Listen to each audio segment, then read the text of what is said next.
It happened on an ordinary Tuesday morning, just like any other day you've ever lived through. I was standing by the kitchen counter, thinking about absolutely nothing important, when suddenly everything changed forever. The pain hit me like a freight train crushing my ribs, and I collapsed right there on the cold tile floor. My heart simply stopped beating for exactly 4 minutes and 17 seconds, according to the paramedics who saved my life. For those 4 minutes, I wasn't here anymore.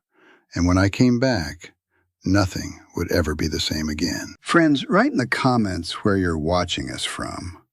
And hit like if you want to know what the most unexpected thing was. Let me take you back to that Tuesday morning when my entire understanding of existence got flipped upside down completely. I had woken up exactly like I had thousands of times before, completely unaware this day would split my life in two. My wife Sarah had already left for her morning jog, and I could hear our neighbor's dog barking at delivery trucks. I remember thinking about work deadlines, grocery lists, all those mundane thoughts that seemed so incredibly important back then. Then this crushing sensation exploded across my chest like someone had dropped a concrete block on my rib cage from 10 stories up. The pain was unlike anything I'd ever experienced.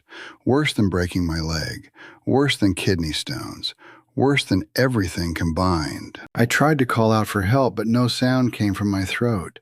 Just this terrible, gasping silence. The kitchen started spinning around me like I was trapped inside a washing machine, and my knees just buckled completely. I hit that floor hard, and the last thing I remember seeing was our cat staring at me curiously. Then everything went completely black, not like falling asleep, but like someone had just switched off the entire universe instantly. What happened next I learned later from Sarah, who found me 23 minutes after her jog when she returned home. She told me she initially thought I was playing some stupid prank, lying motionless on the kitchen floor like that. But when she knelt down and couldn't find my pulse, couldn't feel any breath, she started screaming and called 911 immediately. The paramedics arrived in what felt like hours to her, but was actually only 6 minutes, according to their official report. They worked on me right there on our kitchen floor, using defibrillators, chest compressions, everything they had available. Sarah watched them shock my lifeless body 3 different times before finally getting my heart to start beating again somehow. 4 minutes and 17 seconds. That's how long I was technically dead.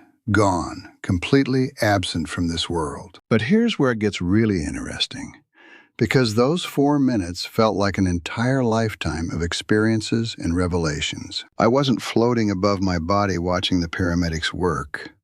Nothing like those near-death experience movies you've probably seen. Instead, I found myself in this incredibly peaceful place that felt more real than reality itself had ever felt. There was no pain anymore, no worry, no stress, just this overwhelming sense of absolute perfect peace and understanding. And then the memories started flowing through me, but not the ones you might expect to see during life review. I didn't see my graduation, my wedding day, or any of those milestone moments I thought would be most important. Instead, I saw a completely ordinary Tuesday afternoon when Sarah and I were just sitting together reading different books silently. I saw the time our 3-year-old nephew laughed so hard at my silly face that he got hiccups for hours. I saw the smell of fresh bread baking when we tried making sourdough during lockdown and failed miserably together. These tiny, seemingly insignificant moments were somehow the most precious things I had ever experienced in my entire life. And suddenly I understood something profound that completely changed how I see everything that happens around us daily. All those things I thought mattered so much, my career achievements, my bank account, what people thought of me, none of it meant anything at all. It was just noise drowning out what actually matters in this short life. But those quiet moments of connection, love, laughter, peace, those were the real treasures I had been ignoring completely. Then I felt this strange sensation, like I was standing at a crossroads with 2 paths stretching out before me. One path felt like letting go, moving forward into that incredible peace, leaving everything behind forever without looking back. The other path meant returning to my body, to pain, to struggle, but also to Sarah, to love, to unfinished business. I chose to come back because I realized I hadn't loved enough, hadn't said enough, hadn't appreciated enough yet. The return wasn't gentle like a movie. It was violent and jarring, like being slammed back into my body brutally. My first sensation was excruciating pain in my chest where they'd been doing compressions, but I had never been happier. My first word wasn't help or water. It was Sarah, because suddenly she was the only thing that mattered completely. The paramedic smiled and said, "She's right here, buddy. You scared us there for a while. Welcome back to life." But I wasn't the same person who had collapsed on that kitchen floor just an hour earlier that morning. Something fundamental had shifted inside me during those 4 minutes, and I knew there was no going back ever. The first major change I noticed was that my anger had simply vanished, like someone had just deleted it entirely. People who had irritated me for years suddenly seemed harmless, even amusing. Like watching children argue over toys, my neighbor who played loud music, my boss who micromanaged everything, my brother who never called back. None bothered me. It wasn't that I became a pushover. I just realized their problems belonged to them, not to me anymore. The second change was even more dramatic.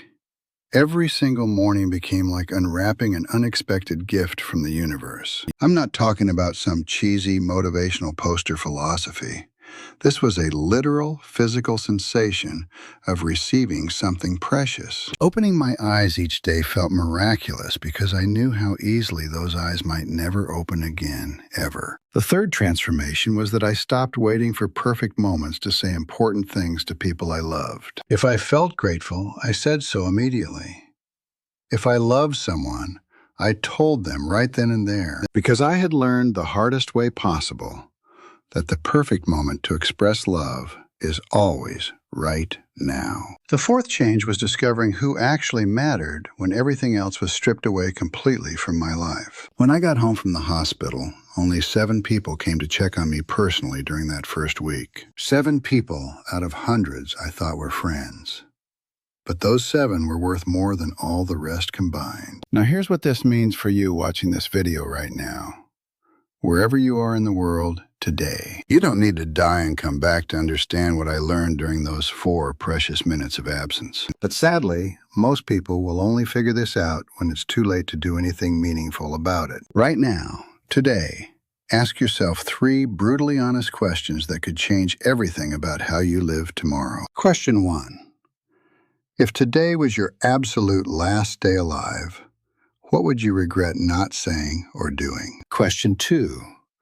Who haven't you told how much they mean to you, and why are you still waiting? Question 3.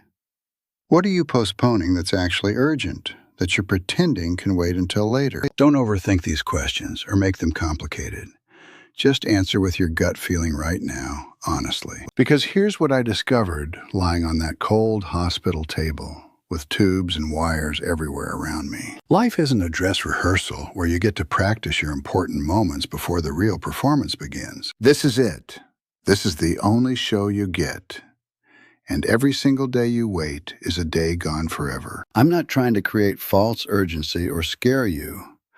I'm just sharing what death taught me about living. Those 4 minutes of being gone showed me that most of what we worry about truly doesn't matter at all. But some things matter so much that ignoring them is the greatest tragedy we can inflict on ourselves daily. Love matters.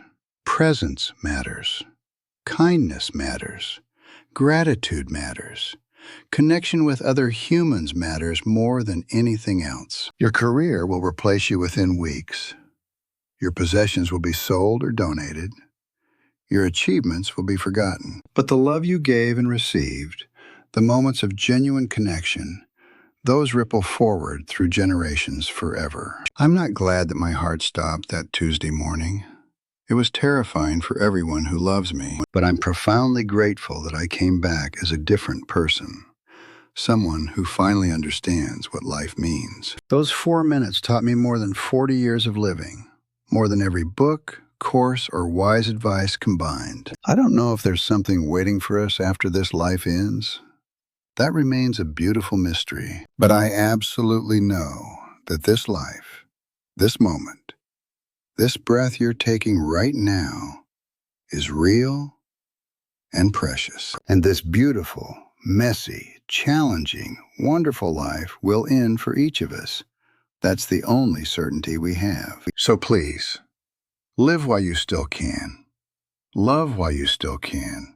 Speak while you still have voice. Don't wait for permission. Don't wait for perfect timing. Don't wait for fear to disappear completely before you begin. Because the most unexpected thing I learned during those 4 minutes wasn't about death at all.